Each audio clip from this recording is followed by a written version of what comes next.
about 67%. So this is not the actual size, therefore I have to zoom in to go to 100, but I see that my Photoshop is still loading, so if I do that we won't entirely see the result, you see? So I'm not going to do that. Okay. On the left, right here, I have my tools. Those are much more tools than in Muse, as you can see. And same as in Muse, they have a little arrow sometimes. That means that if you click on it a little bit longer, that you can see multiple tools behind it. Okay, there are quite a lot of different tools to select something, such as quick selection tool, magic wand, magnetic, lasso tool, rectangle, all different things, and sometimes you will find that one selection tool is easier to work with than another, and eventually you'll just pick the one that you prefer to work with. I like to work with this one a lot, the quick selection tool and the magic wand tool, but okay. Crop tool, pen tool, brush tool, eraser tool, type tool, and making shapes such as rectangles and ellipses. These are, I think, the ones that you'll be using maybe for this course. Okay, I go back to this tool, this is my move tool. And here on the right there are some fensters with options. And Photoshop works with layers. Now I have just opened an image to show you what that means. So I'm going to leave this, this document and I go to my hamburger image. If I now open up the layers, I can see that each layer has a different ingredient on it actually. It works like a hamburger. Your top layer is what you see. Next to this layer you see this icon, this is a little eye. If I click on it, I don't see that layer anymore. Doesn't mean that I deleted that layer, I just for now don't see it. Then I see that my onions are on top. My ketchup is on top, my lettuce is on top, my hamburger is on top, the bread and the table. Cool, huh? Yeah.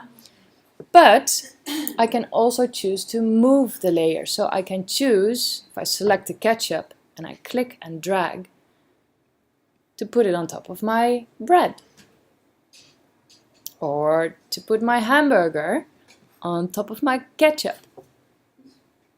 Yeah, that's how it works in layers. Okay, let's say that I have this hamburger layer selected and I'm going to take a bite. Take my selection tool like this. It's a bit of a weird bite, but alright, not really relevant for now. I click in a selection with my right mouse and I go to layer via cut. Okay, now I've cut it out, a bite out of this hamburger, but it's a new layer. So I'm going to delete this layer. I click on my bin. Yes, I want to delete this layer. And then I can see the ketchup. Oh. And the bread. Oh, I don't want the bread there. I want the bread to be gone. I don't like bread. I only like the rest. Yes, I want this layer to be gone. Yeah, so that's a bit how Photoshop works in layers. If I have the wrong layer selected, let's say that I have the lettuce layer selected and I want to take another bite out of my hamburger. Like this. Yeah, then layer via cut. I have now actually taken a bite out of my lettuce because I had the wrong layer selected. So if I go back in time, that I do by opening the history tool, and that this is one of the most amazing things in Photoshop, you have a history. I go to Window, I open my history, and there I actually see everything I did so far from the beginning, opening this document, to the end.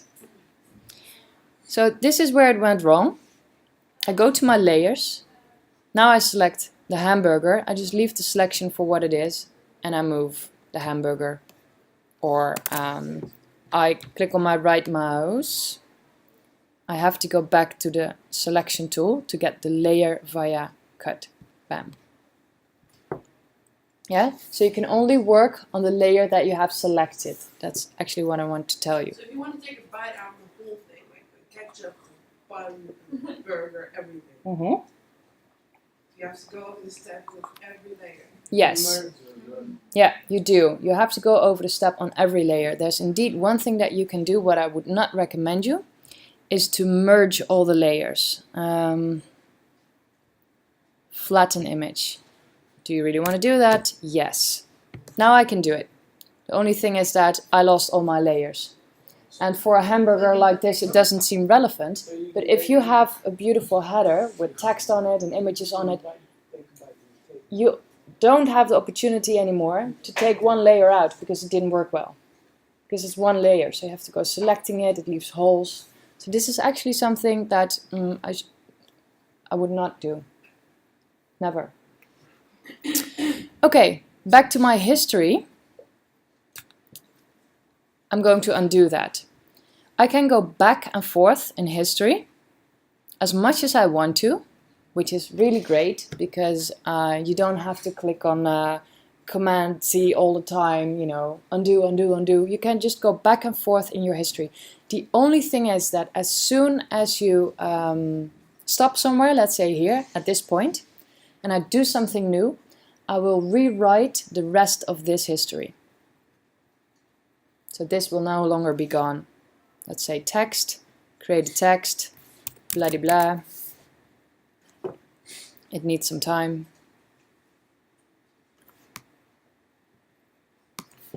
See? Now this is my new history. Okay. For now, what else?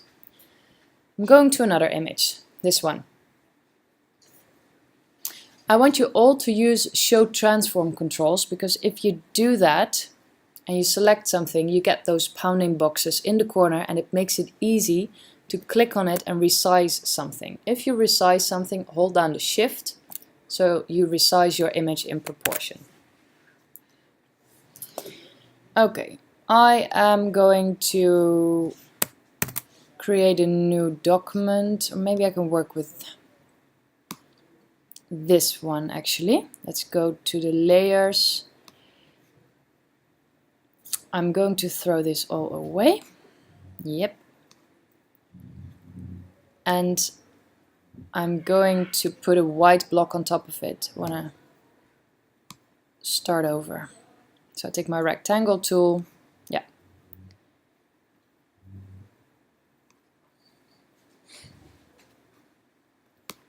All right.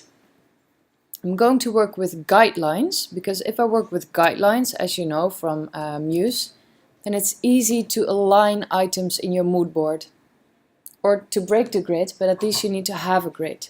So if you go to View, you can go to New Guide Layout, and here you can actually choose what kind of grid you want.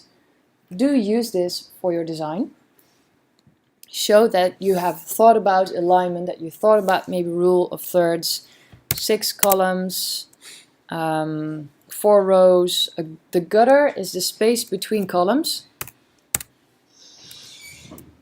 Let's make it a bit larger than this. Preview. A margin, I'd like to be my margin also 2 centimeters. Like this. Now you can easily say, okay, I'm going to create an image over here. Let's fill it with a color. And I'm going to create a smaller image on exactly the same alignment like this. And they have the same white space in between. It helps you creating a good looking mood board.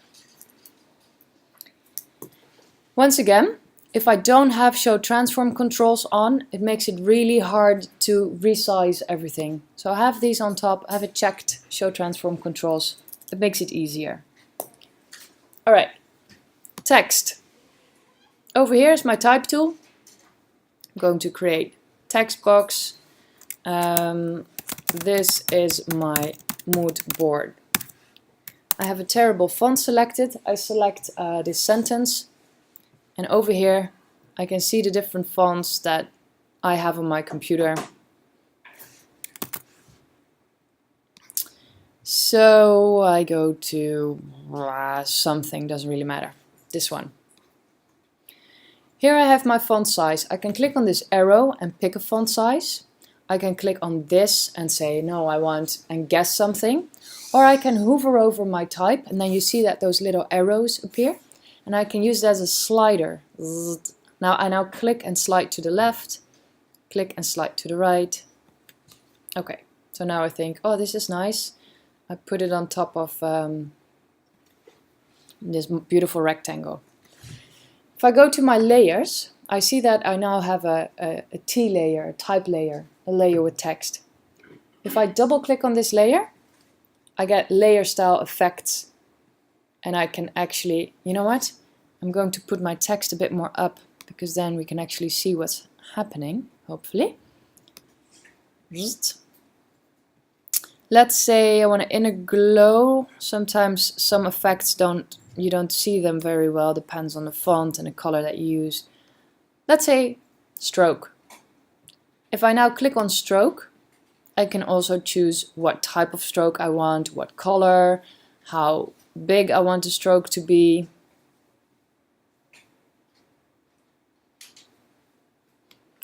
What about outer glow? Ooh, okay, I'm going to use that. I click on outer glow. I can actually affect the color of my outer glow and the size.